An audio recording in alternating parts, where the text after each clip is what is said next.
Now, meet Nike Women's new ambassador, the trans influencer Dylan Mulvaney. Mulvaney is someone who has not had any gender reassignment surgery, but she was still paid by the global brand to manage their women's wear, including leggings and a sports bra. Watch.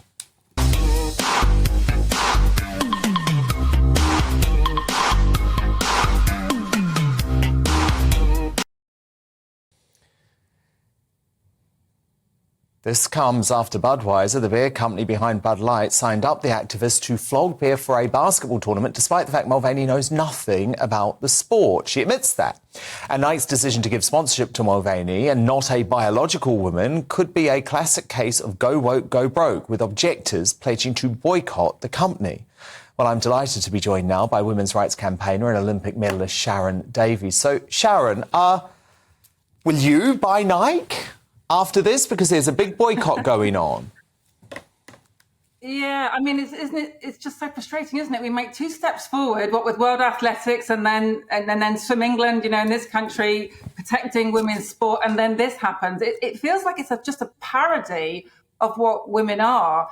And in the past, it was always seen as an insult when people say, run like a girl. And here we've got somebody behaving, in a way that's very unsportslike, it's very unathletic.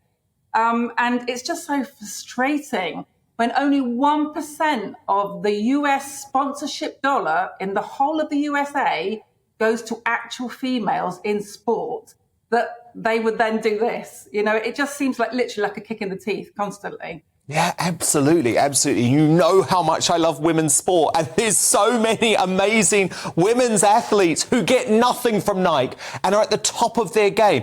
And then you've got Dylan Mulvaney, right? And sure, look, I want Dylan to be happy. Go and be happy, Dylan. But you're not a woman.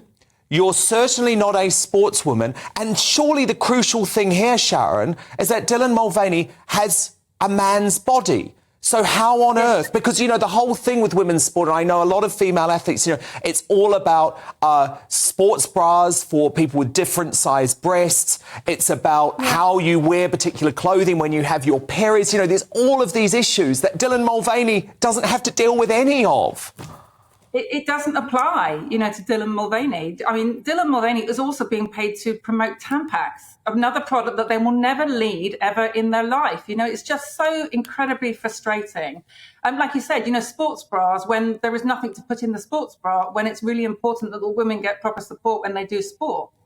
It just doesn't make sense. I mean, for a long time, they sponsored Allyson Felix, one of the world's most incredible track athletes. And then when Allyson got pregnant, they reduced her sponsorship by 70% when she had something happen to her that happens only to women. And so she left, and it's just this total disdain that women are being treated to at the moment. And particularly in the world of sport where physiology makes so much difference. I know. I mean, you look at that video and it is almost like, are they just taking the piss now? It's so frustrating.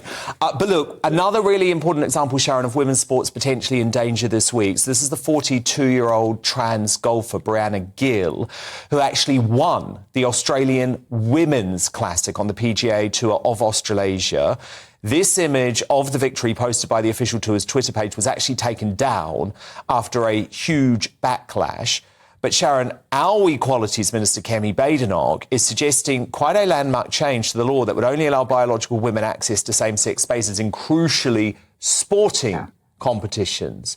So even though athletes like Jill have undertaken gender reassignment surgery, do you still believe they have an unfair advantage?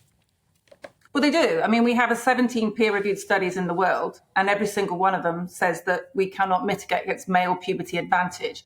And that's why when we have golf, we have two different tees. A women's tee is different from the men's tee for obvious reasons. They hit it a lot further.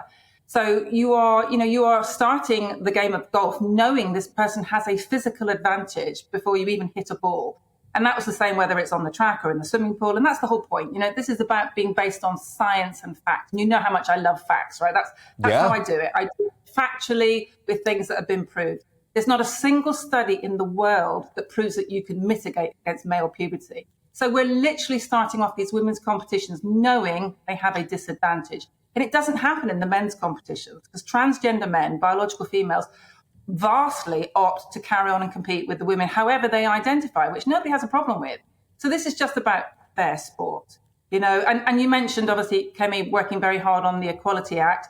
The Equality Act was from 2010. And when it was actually drafted, they used the word sex. And believe me, in 2010, they meant biological sex. But somehow, between then and now, that has, sort of morphed into anything. And so what we're trying to do is to be able to get back that terminology so that it actually means what it was meant to mean when it was drafted, so that it could protect biological females to safe spaces, to fair sport, and to correct stats, things like taking consensuses and stats, with regards to a crime. It's really important that we have genuine figures so we know how to deal with things. Couldn't agree more. And we're with you on this, so we're going to keep with you on this. And I think you make a very important point. Believing in facts and believing in science doesn't make you anti-trans. It doesn't make you a transphobe. It makes you someone who wants to protect women's rights. And that's a really important part of this conversation. That's what I love about what you're doing. You focus on the science.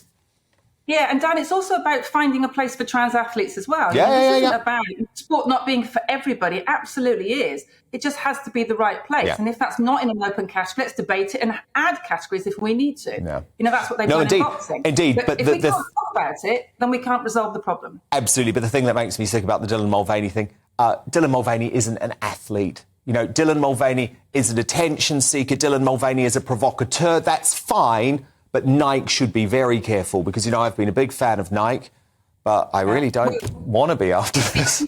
We can protest, isn't it? It's what's left for us at the moment because nobody really seems to be listening to the general public. No. And that's what seems to be incredibly frustrating. So the only way we can actually make these companies and make governments listen is to boycott with our wallet. And that's kind of... Go woke, go broke. It's the only thing they listen to. Disney's listening, Netflix is listening. It's what you've got to do. Sharron Davies, so good to speak. Have a brilliant Easter.